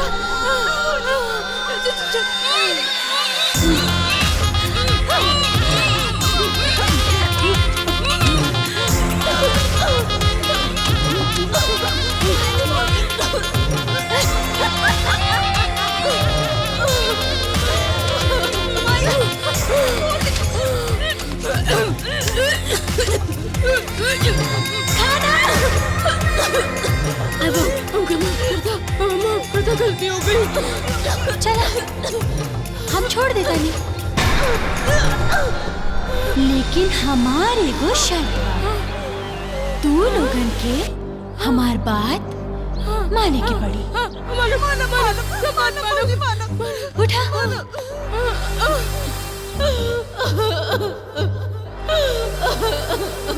ला अपन हाथ से निकाल के खाना।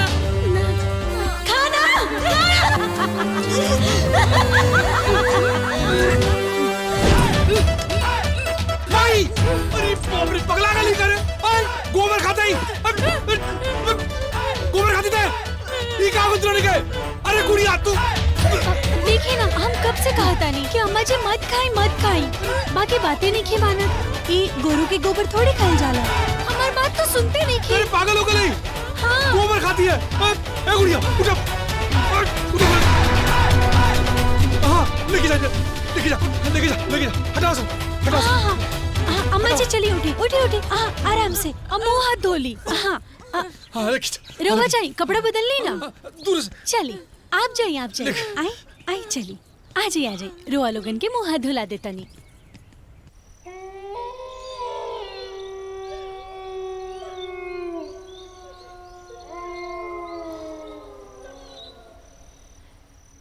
दादाजी, ए दादाजी, उठी, हमसे मिली।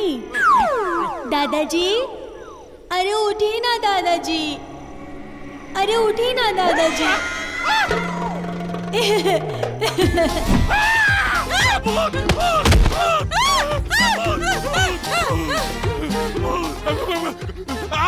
कारिया बच्चा बचर लइया। अब हमार तो दोस्त की चतर ला। कहां पर कोनो करिया बच्चा? अरे ऐसे तरला खटिया के कोना पर। अरे बुढ़ौती में सटिया गइल बानी। जाके सुती। करिया बच्चा पता नहीं। विश्वास कर, एगो नंगा करिया बच्चा हमरा के दादाजी को के धोती। सुनी ए जी, देखी हम ना पहले ही बहुत परेशान बनी। हाँ, हम क्यों ना और परेशान मत करी। जाके सुती जाके। अरे हम बानी ना जी, जाके सुती। कोनो बच्चा नहीं के ना बा कोनो बच्चा। जाई पता ना कहाँ से नंगा करिया बच्चा दिखा।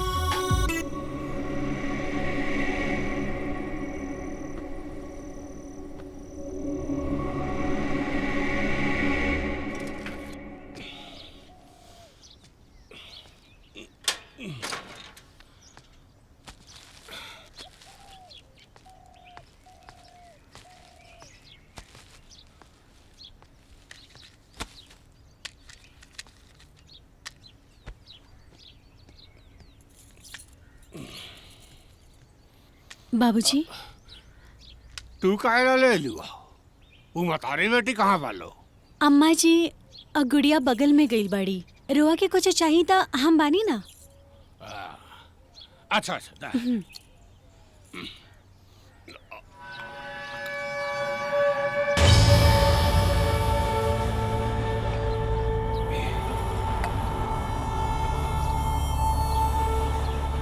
बाबूजी माचिस ए जबा।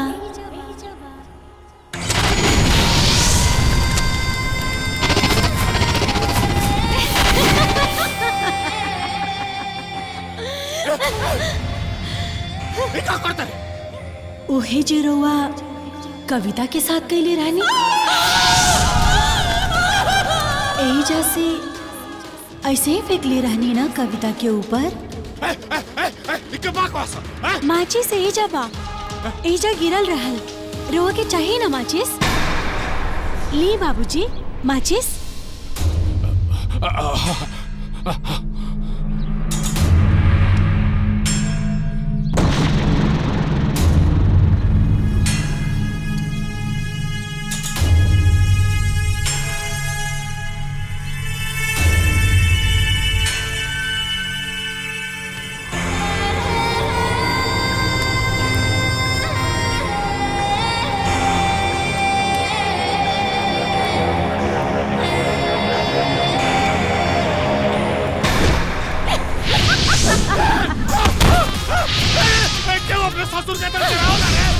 कोनो ससुर भी अपन बहू के ऐसे जलावे ला का?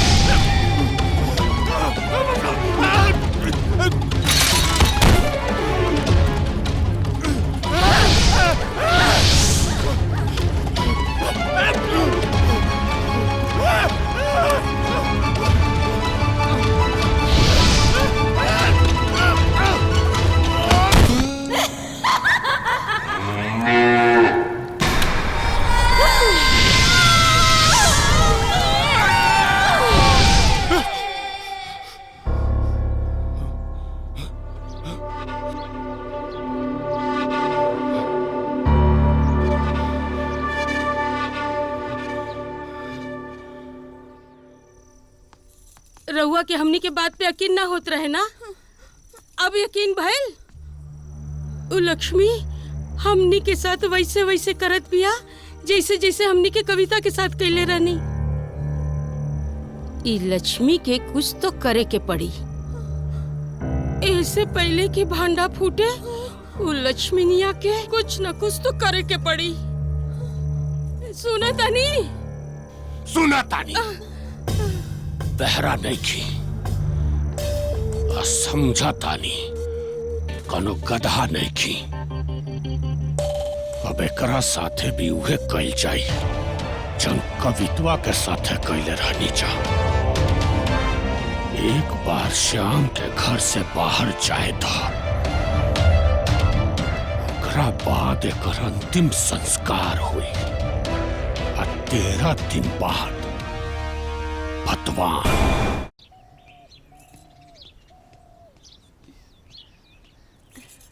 भाऊजी चाय पीला।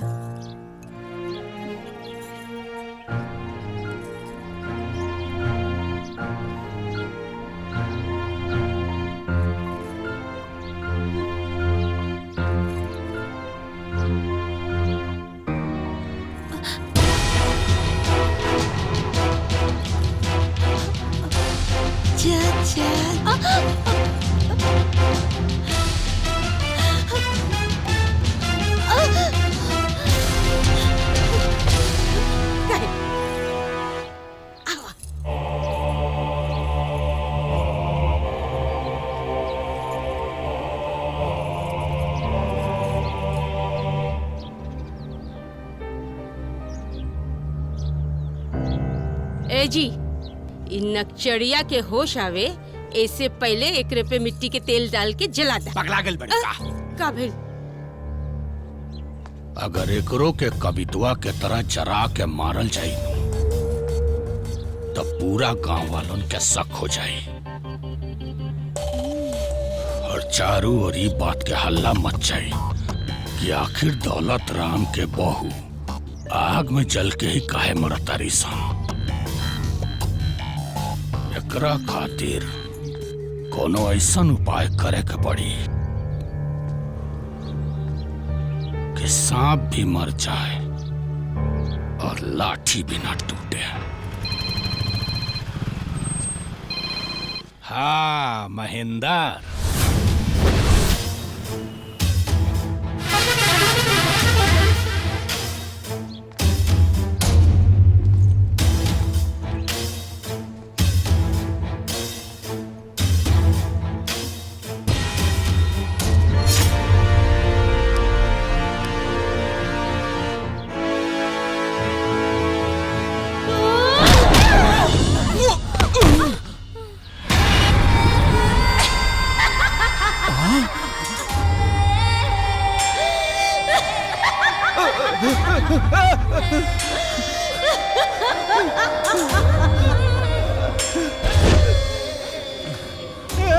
महेंद्र,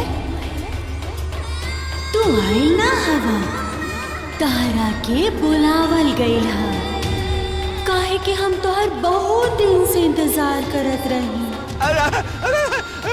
और तुम लोग का सोचो तारा लोग? हम बेहोश हो गई नी? हम बेहोश होके के नाटक करत रहनी ताकि ई महेंद्र ये घर में आए और फिर तू लोगन से बदला ले सकी।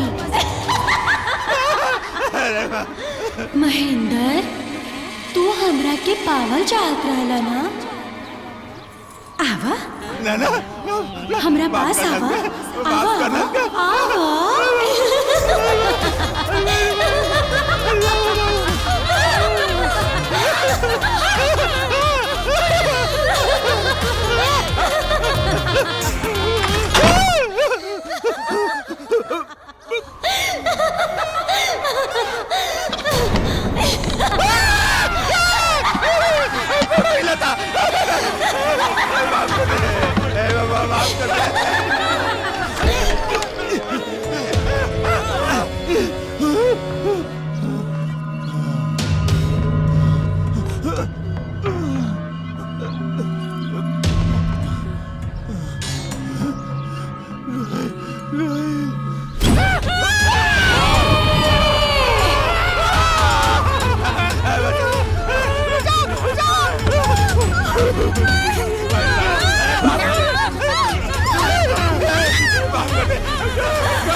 बहुत अरे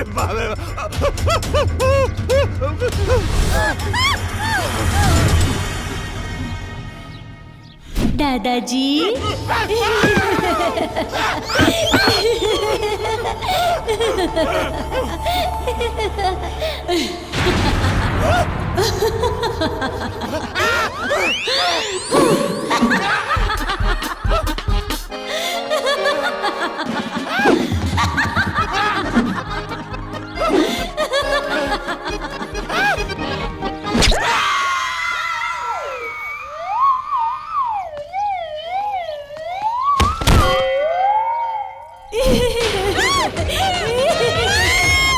दादी जी, हम क्या अपन आशीर्वाद दा, अरे आशीर्वाद दे दा।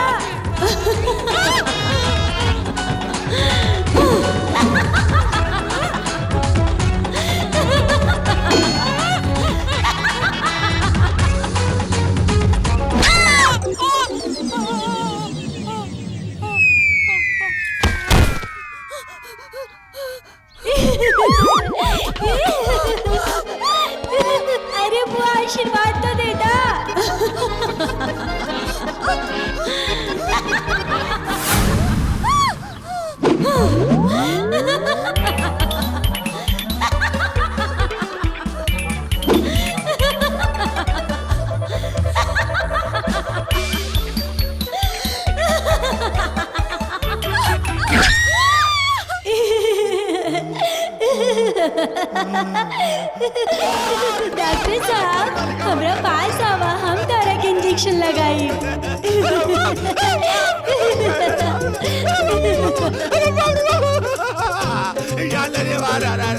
महेंद्र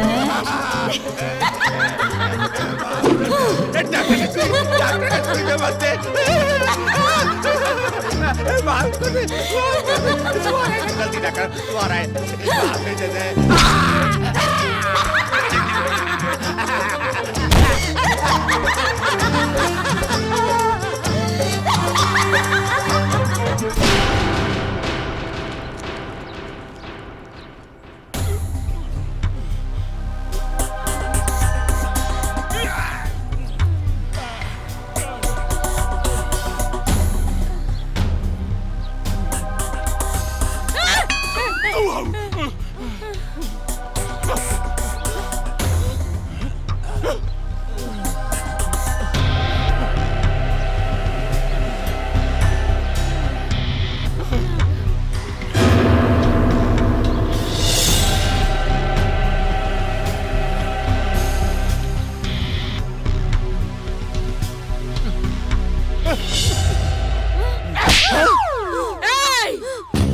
लड़की होके बाप पे हाथ उठाओ तरी,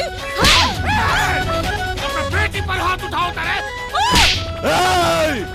बेशरम आदमी और जात मान दे बे।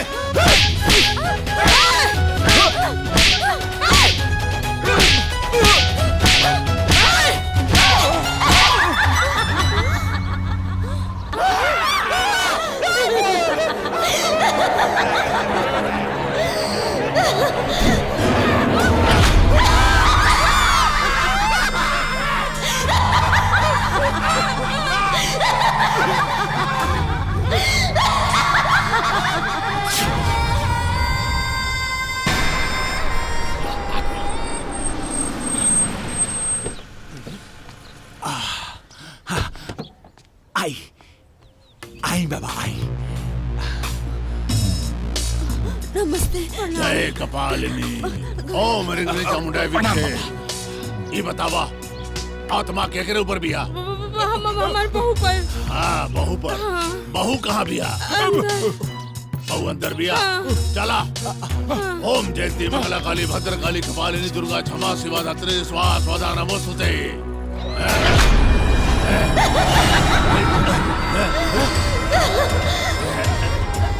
जयंती मंगला काली भद्र काली कपालिनी दुर्गा क्षमा शिवा धात्री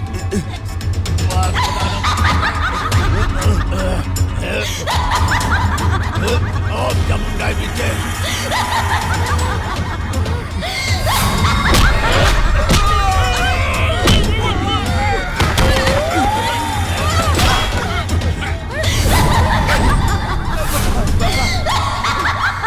ये घर में कोनो बहुत ही शक्तिशाली आत्मा वास करतिया।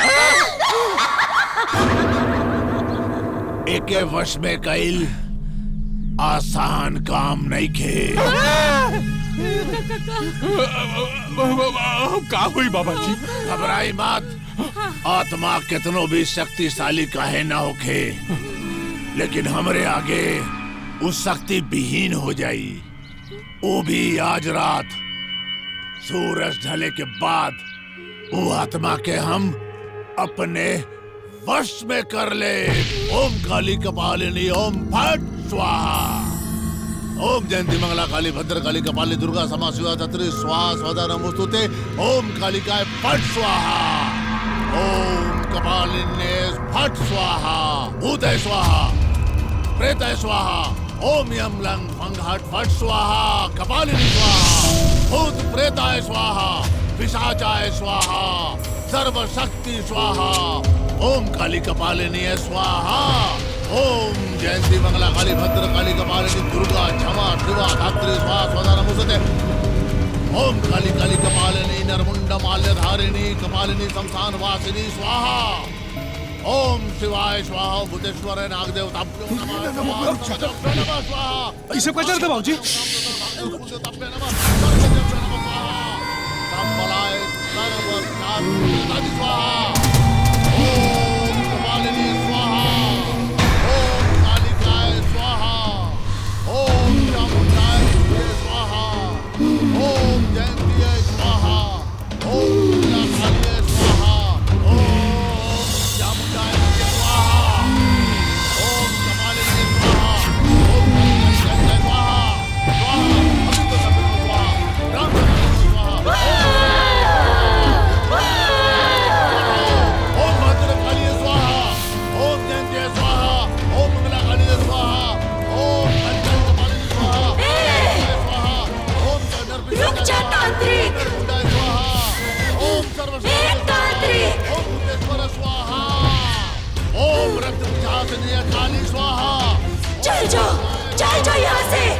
हम इन लोगन के साथ तोरा के भी मार दे।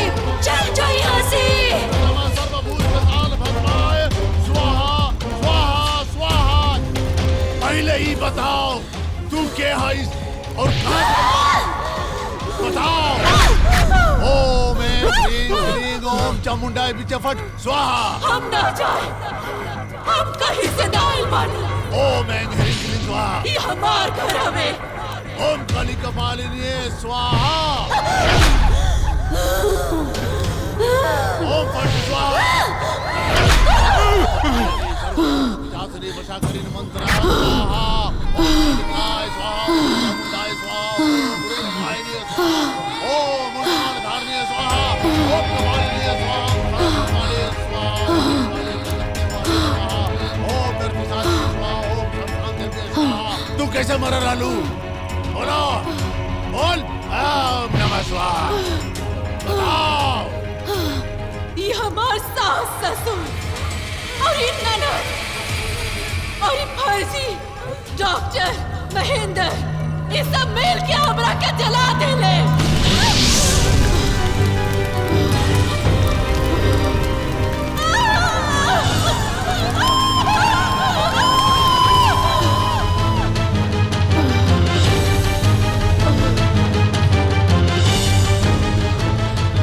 एक बात में कहा होता रही, झूठ बोलाती। एकदम चुप। हम झूठ नहीं के बोल रहे बानी। दहेज के लालच में तो लोग हमरा के जला देला। मासूम बच्चा पैदा होखला से पहले तो लोग ओकरा के मार देला।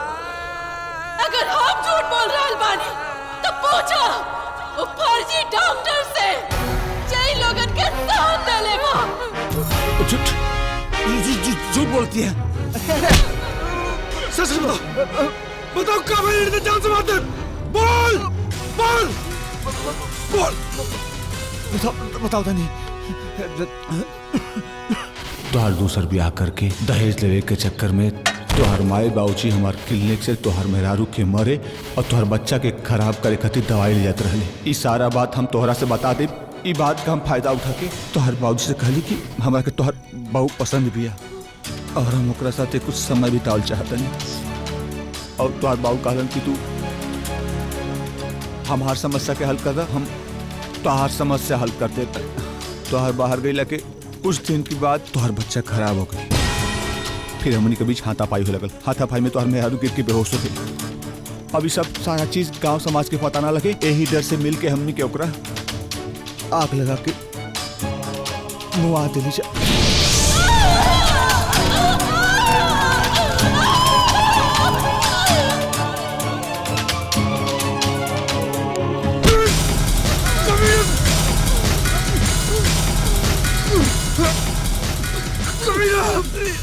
बाबूजी, रउआ हमरा के पहचाननी? हमरा और औलाद हमके ई दुनिया में आवे से पहले ये लोग हमरा के मार देलस।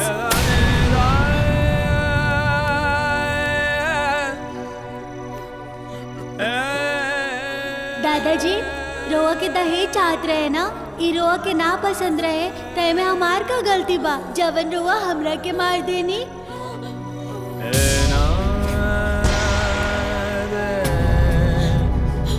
जान से चाहे वाला हमार पति आज हमरा से नफरत करत बा। झूठा वीडियो दिखा के हमरा के चरित्रहीन साबित कर दिलन।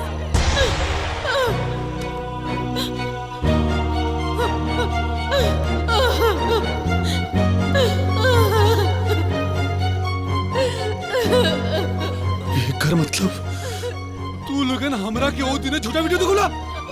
ओए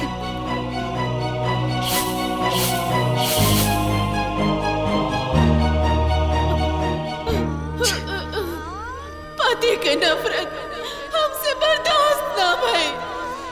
यही से सच्चाई सबके सामने लावे खातिर जो नदी लक्ष्मी घर में कदम रख ली। वही दिन हम लक्ष्मी के शरीर में प्रवेश कर गई।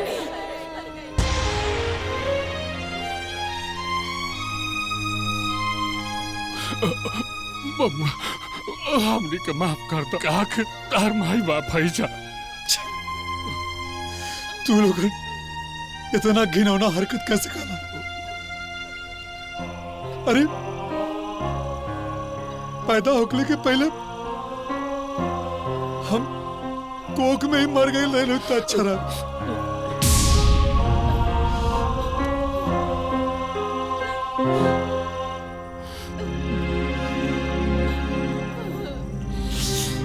कविता, कविता,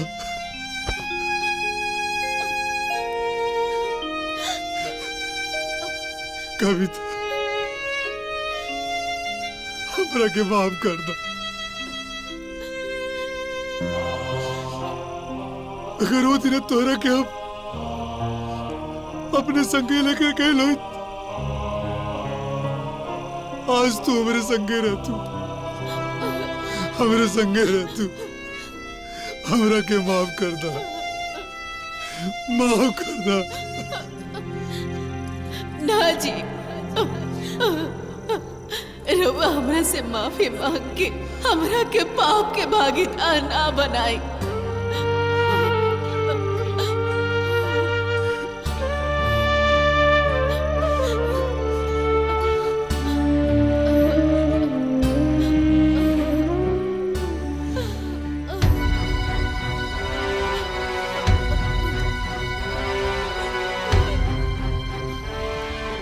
हमने के तार माई बाप है जा। हमने के क्षमा।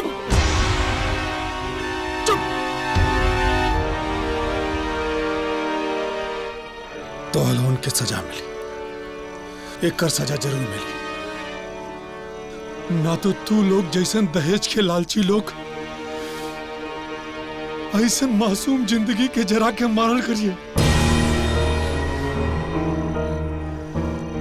ये लिए तो लोन के सजा मिली, जरूर मिली।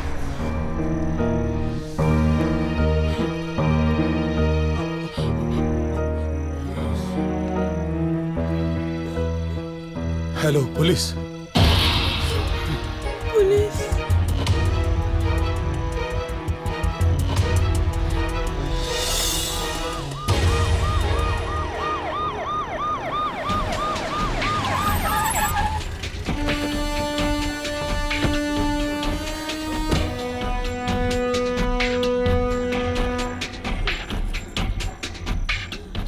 आप लोग चलो, आप लोग चलिए चलिए चलिए, आप लोग आप खड़े क्यों हैं? आप चलिए चलिए, अंदर बैठिए, अंदर बैठिए, चलिए अंदर बैठिए।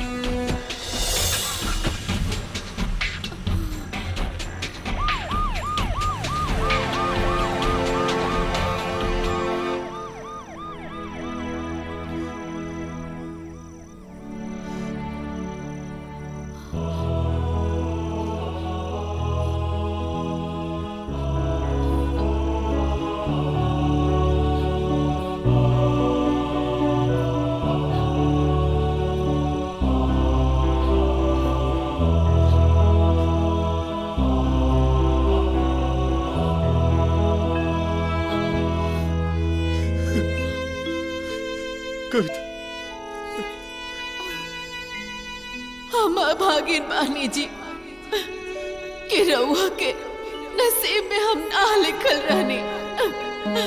बाकी लक्ष्मी बहुत अच्छी लड़की भी अच्छी, हम अभागिन रहली जी। हमरा नसीब में राउर साथ ना लिखल रहला, लेकिन हम खुश नसीब बानी कि रउआ के लक्ष्मी जैसन पत्नी मिलल। लक्ष्मी बहुत अच्छी लड़की भी अच्छी, ओकरे जीवन में हर खुशी थी, तबे हमारा आत्मा की शांति मिली जी, तबे हमारा आत्मा की शांति मिली।